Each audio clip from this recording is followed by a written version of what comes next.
My daughter-in-law shoved my wife into the pool at our anniversary party and filmed it laughing. I did not raise my voice. I simply knelt beside my wife of 42 years, pulled her soaked and shivering body onto the pool deck, and made one phone call. 22 hours later, my daughter-in-law's entire career was gone. Her name was radioactive in an industry she'd spent a decade building, and she had nowhere left to hide. Before I tell you exactly how I took apart everything she thought she owned, tell me in the comments where you're watching from tonight. And if you've ever had to sit quietly while someone tried to humiliate the people you love most, hit that like button and subscribe, because you're going to want to see this one through to the end. We always hosted our anniversary at the lake house in Door County, the same one where my wife Marilyn and I had raised our two boys. It wasn't fancy. Cedar siding, a dock that needed restaining every other summer, a kitchen with the same laminate counters we'd put in back in 1994. To anyone who didn't know better, I was just Walter Hensley, a 74-year-old retired steel plant foreman. I wore the same barn jacket every fall. I drove a Ford pickup with 200,000 miles on it. I fixed my own gutters. That was exactly how I liked it. Money that announces itself has usually already left the building. That Saturday in August was supposed to be simple. 42 years, family, a few burgers on the grill, nothing more. But the air around the patio had a strange weight to it the moment Bianca arrived. Bianca was my younger son Coleman's wife, 31 years old, a rising executive at a luxury skincare brand headquartered downtown. She walked in wearing sunglasses she didn't take off even after the sun went behind the trees, holding her phone in one hand like it was surgically attached, already narrating the party to whoever was watching her stories. Coleman trailed a half step behind her, carrying the cooler, apologizing to her for the gravel driveway, scuffing her sandals before anyone had even said hello. Marilyn came out from the kitchen holding a large glass pitcher of her sun tea, the one she made every single anniversary without fail, her hands a little unsteady from the arthritis that had crept into her knuckles the last few years. "Careful with the steps, hun," I called out, moving to help her, and she waved me off with a soft laugh. The same laugh I fell in love with in 1983. Bianca watched this whole exchange over the top of her sunglasses, with an expression I can only describe as boredom mixed with contempt. Halfway through dinner, Bianca steered the conversation, as she always did, back to herself. Specifically, to the fact that she was about to be promoted to regional vice president, a role that came with what she described, unprompted, 3 separate times, as a compensation package most people in this family couldn't imagine. She said it looking directly at me. "Actually, Walter, this is relevant to you," she said, setting down her wine glass with a little too much precision. "The company's launching an investor circle, friends and family buy-in round before we go to institutional funding. Minimum's $250,000, but for people close to me, I can get you in early." She smiled the way people smile when they're not really asking. "You and Marilyn have that pension sitting there doing basically nothing. This would actually put it to work." I set my fork down. "That's a generous thought, Bianca. But we're comfortable where we are." Her smile thinned into something sharper. "Comfortable," she repeated, like the word tasted bad. She turned to Coleman. "See, this is what I mean. This family thinks comfortable is a strategy." Then, without missing a beat, she turned toward Marilyn, who was quietly refilling glasses of sun tea at the far end of the table. "You spilled on the tablecloth," Bianca said loudly, pointing. It was a drop, barely visible, the size of a dime. "Honestly, Marilyn, maybe you shouldn't be pouring for the whole table anymore. Your hands shake." "It's a little concerning, if I'm being honest." Marilyn's face flushed red, and she set the pitcher down carefully, saying nothing. "Bianca," Coleman murmured, "come on."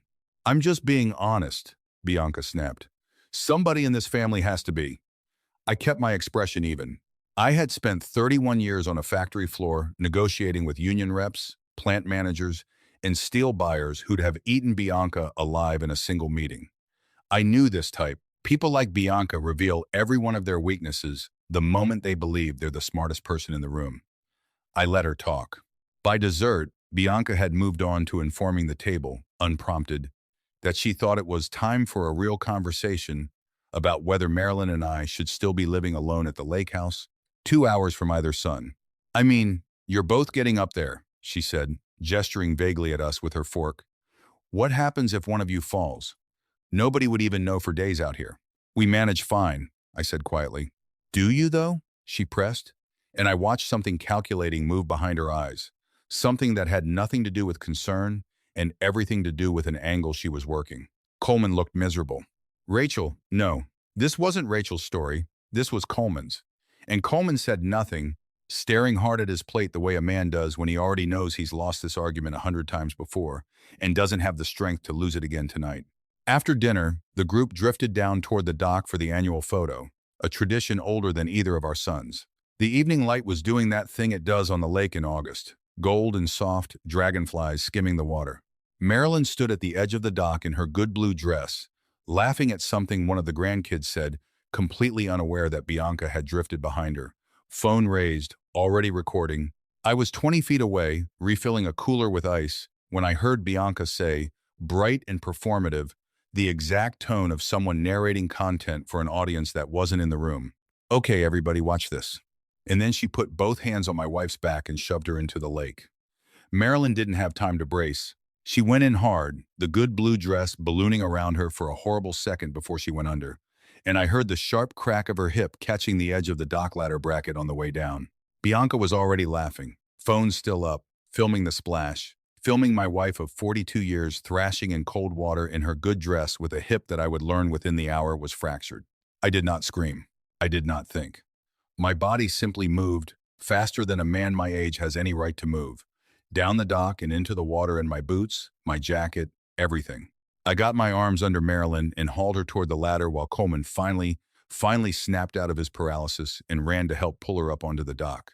She was gasping, shaking, her face white with shock and pain, one hand clutching her hip. Bianca stood at the top of the dock, phone lowered now, and let out a short, disbelieving laugh, like she just watched someone overreact to a joke. "Oh my God, it's not that deep," she said. "She's fine. I was just messing around." I knelt on the wet wood beside my wife, pressed my palm flat against her hip where she was already crying out in pain, and told her to breathe slow. Help was coming. I had her. I pulled my phone from my soaked jacket pocket and dialed 911 with hands that were completely steady. I gave the dispatcher our address in a flat, clear voice. Elderly female, possible hip fracture, fall from a dock into water, conscious and breathing. Ambulance needed immediately. I did not mention that she'd been pushed. Not yet. The board wasn't set. Coleman was white-faced, kneeling on Marilyn's other side, apologizing over and over to a woman who could barely speak through the pain. Bianca had already wandered several feet away, arms crossed, checking her phone, visibly annoyed that her party had been derailed. I want to tell you something about who I actually am, because Bianca certainly didn't know. For 31 years, I ran the floor operations at a specialty steel plant outside Milwaukee. What nobody at that lake house understood, including my own sons half the time, was that 11 years ago I'd taken a modest inheritance from my father, a man who'd quietly bought up Milltown real estate in the 50s and 60s when nobody else wanted it, and I had turned that into something considerably larger. I owned, through a holding entity, nobody's name but mine, appeared on 4 commercial properties downtown, including, as it happened, the building that housed the corporate offices of Verlaine Cosmetics, Bianca's employer, the company whose investor circle she'd tried to sell me on 20 minutes earlier at my own dinner table. I drove a truck with 200,000 miles on it because I liked that truck, not because it was all I had. The ambulance came fast, sirens cutting across the still lake water, and I rode with Marilyn to the hospital in Sturgeon Bay while Coleman followed behind in his car, Bianca in the passenger seat, already on her phone, and I heard her say, muffled through the closing ambulance doors, something about how this was going to make her look insane online if someone had actually filmed the whole thing. She had, of course. She'd filmed the whole thing herself. At the hospital, the doctors confirmed what I already suspected. A fractured hip, the kind of injury that at 71 years old comes with real risk, surgery, a long recovery, the specter of complications that terrify anyone who's watched a spouse go through something like this. Marilyn was taken back for imaging and prep. I sat in the hard plastic chair in the hallway, my clothes still damp, my hands finally starting to shake now that the adrenaline had nowhere left to go. I heard voices around the corner near the vending machines. Coleman's low and pleading. Bianca's sharp and defensive. "You pushed his mother into a lake, Bianca. She broke her hip." "I barely touched her, Coleman. She's just old and off balance. That's not on me." "And can we please talk about something actually important right now?" My promotion announcement goes out Monday morning. If this turns into some whole family drama thing, I need you to keep your parents from making it weird. I cannot have anything messy attached to my name this week of all weeks. She's in surgery, Coleman said, his voice cracking. She'll be fine. People get hip replacements all the time, Bianca said, already sounding bored again. Look, while we're standing here, I actually think this is the moment to bring up the guardianship conversation. If your dad's going to be dealing with a hospitalized wife in an empty lake house 2 hours from civilization, that's exactly the kind of crisis that proves my point. We should talk to a lawyer about getting some kind of oversight in place. For their own good. I stood very still against the cinder block wall, out of sight, and felt something in my chest go cold and quiet and absolutely clear. She hadn't just pushed my wife into the water in a moment of careless cruelty. She had been laying groundwork. The comments at dinner about our hands shaking, about us living alone, about a real conversation, those weren't throwaway remarks. She wanted a crisis. She wanted a story she could use to convince Coleman, and eventually a judge, that Marilyn and I could no longer be trusted to manage our own lives, our own finances, our own property. And now she had one, filmed by her own hand no less, though she clearly hadn't thought that part through. I did not step around that corner. I did not tear into her. Confrontation is the tool of someone who hasn't yet built the better weapon. I turned and walked quietly back to my chair outside the operating room and waited. Around midnight, once Marilyn was out of surgery, stable, sleeping off the anesthesia with a titanium plate now holding her hip together, I stepped outside into the parking lot. The August air was warm and thick with the smell of the lake somewhere beyond the tree line. I found a bench near the ambulance bay, sat down, and pulled out my phone. I scrolled past my son's numbers, past the plumber, past the guy who serviced the boat, and found the contact saved simply as D. Okafor. Deborah Okafor had been my attorney and asset manager for 9 years, ever since the day I quietly decided that a man who owns 4 commercial buildings under an LLC probably ought to have someone smarter than himself handling the details. She managed the holding company. She managed the leases. She had, at my direction, spent the last several years watching Verlaine Cosmetics' lease renewal terms very, very closely. Because 2 years ago, when their previous landlord had wanted out, I'd bought that building specifically, quietly, because I'd already met Bianca twice at family functions, and I did not like what I saw in her eyes when she talked about my son.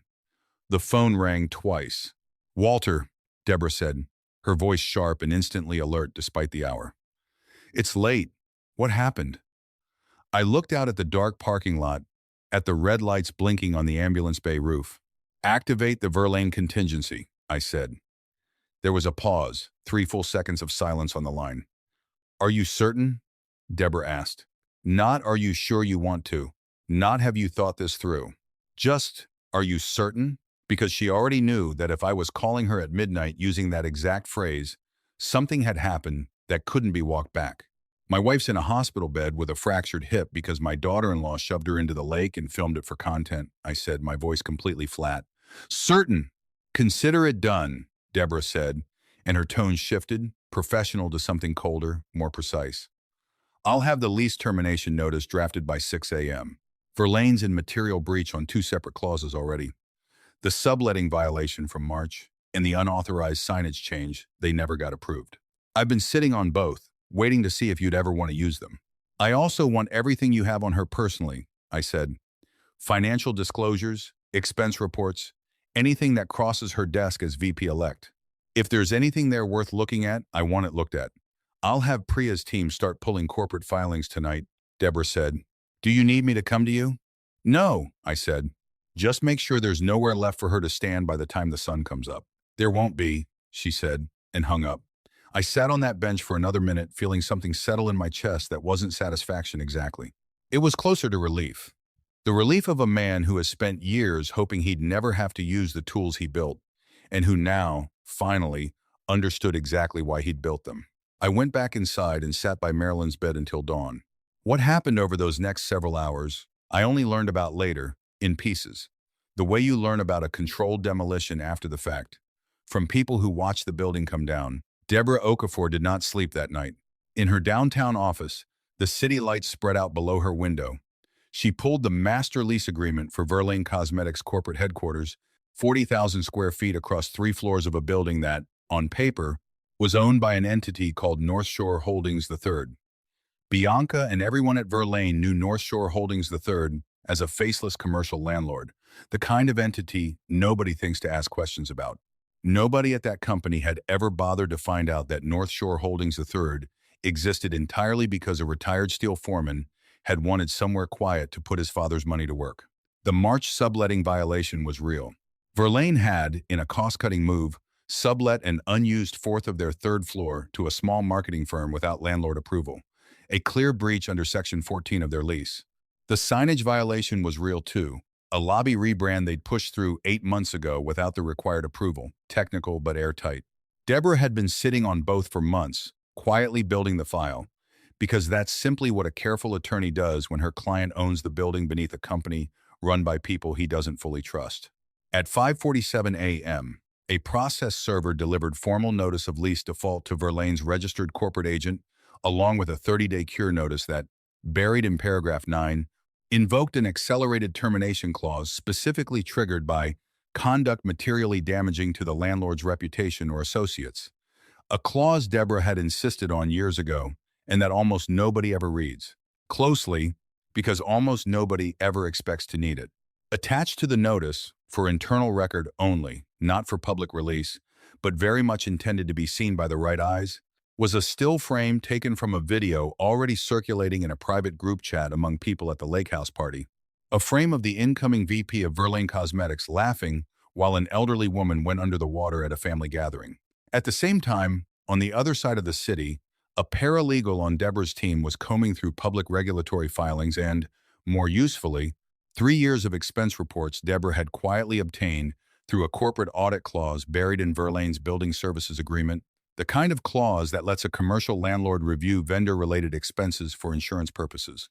Bianca, it turned out, had been running a fairly aggressive personal expense as business expense operation for over a year. Designer luncheons billed as client development. A leased Mercedes billed as a field vehicle, despite Verlaine having no field sales division. Nearly $19,000 in what she'd labeled market research travel that corresponded, suspiciously, with a beach vacation to Turks and Caicos that Coleman had once mentioned, in passing, they'd taken alone. None of that belonged to me. I want to be honest about that. I didn't go looking to destroy her career over expense reports. I went looking to protect my wife and my family from a woman who had already shown us exactly what she was capable of. But once Deborah's team started pulling threads, the threads kept coming, and I decided I wasn't going to be the one to stop pulling. By 7:15 a.m., the eviction notice had reached Verlaine's general counsel, who woke the CEO with the kind of phone call executives dread. By 7:40, someone on the executive team had also received, through channels Deborah never fully explained to me, and I never asked her to, a copy of that video, still frame along with a brief, unsigned note referencing reputational risk ahead of Monday's VP announcement, and a documented pattern of expense irregularities worth internal review before that announcement proceeds. Nobody had to say my name. Nobody had to say Bianca's name in connection with anything criminal, because nothing criminal had happened, not yet, not from Bianca specifically. What happened was simpler and, in some ways, more devastating. A company that had spent 18 months building a brand identity around wellness, family values, and elevating women who lift others up, their actual marketing language, I later learned woke up on a Sunday morning to discover their incoming regional vice president was on video laughing while shoving an elderly woman into a lake at the exact moment their landlord was terminating their lease over unrelated breaches that had been sitting there, dormant, for months, and that their VP-elect had a documented, months-long pattern of expense fraud that a routine internal audit accelerated, quietly, at Deborah's suggestion, by a building services review clause nobody remembered signing was about to surface in full. By Sunday afternoon, while I sat beside Marilyn's hospital bed watching her sleep off the last of the anesthesia, Coleman called me, his voice hollow. "Dad," he said, "Bianca's company just called her. They're pulling the VP announcement. They said there's an internal review starting Monday into some expense stuff, and Dad, someone leaked a video from the party.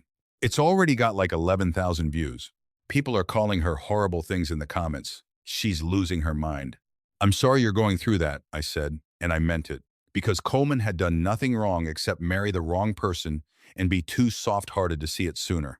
"Also," Coleman said, quieter now, She just told me the company's landlord filed some kind of emergency eviction thing this morning, like out of nowhere. She thinks somebody's targeting her specifically. She's talking about lawyers. She's talking about lawsuits. That sounds stressful, I said. There was a long pause on the line. Dad, Coleman said slowly, is this you? I looked over at Marilyn, at the bruising already starting to bloom along her hip and ribs, at the hospital bracelet on her thin wrist. I don't know what you mean, I said. I want to tell you the truth about what happened next. Because it surprised even me, Coleman didn't defend her. He didn't rush to smooth things over the way he had at every dinner table for 3 years. Instead, that Sunday evening, he drove to the hospital alone, sat down in the chair beside me, and put his head in his hands. I've been making excuses for her for 3 years, he said. I told myself it was stress, or that she didn't mean it the way it sounded. I watched her push Mom into the water and I froze. Dad, I just froze. I've been freezing for 3 years. I put my hand on my son's shoulder and said nothing. Because sometimes the kindest thing you can do for someone is let them finish arriving at a realization on their own timeline instead of rushing them there.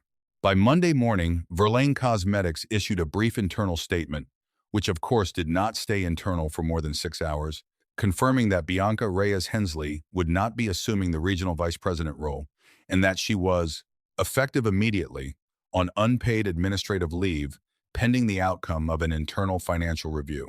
By Monday evening, the video clip, now stripped of context and re-uploaded by 3 separate accounts, had climbed past 200,000 views. Most of the comments some version of the same sentence. How does someone push an elderly woman into water and laugh? Bianca called Coleman 11 times that day. He didn't answer any of them from the hospital hallway, sitting 6 feet from where his mother was learning how to use a walker for the first time in her life. Tuesday morning, Marilyn was cleared for discharge, still in significant pain, facing months of physical therapy ahead of her, but stable, and this mattered more to me than anything Deborah's team had accomplished overnight, genuinely, unmistakably safe. I drove her home to the lake house slowly, avoiding potholes, my hand resting over hers on the console the entire ride. Bianca showed up at the lake house that same afternoon. I watched her car come tearing up the gravel drive too fast, the same way a man in a similar situation once had, in a story I'd have no way of knowing about. Though the instinct in people who've just watched their world collapse always seems to look the same. She got out before the engine had fully stopped, mascara smeared, hair unbrushed, wearing sweatpants instead of the tailored blazers she usually lived in. You did this? She said the second I opened the door, not even a greeting, just an accusation thrown like a punch. I know you did this somehow. My lawyer's looking into it. You can't just destroy someone's career because you didn't like a joke that went wrong. Come in, I said, and stepped aside. She stormed past me into the living room, where Marilyn sat in an armchair with her leg elevated, a soft blanket over her lap, her face calm in a way I had rarely seen it, a calm that had nothing to do with medication and everything to do with the particular clarity that comes after you've nearly lost something and you get it back anyway. Coleman was already there, standing near the fireplace, arms crossed, not moving to comfort her. Coleman, tell your father to fix this, Bianca said, her voice cracking.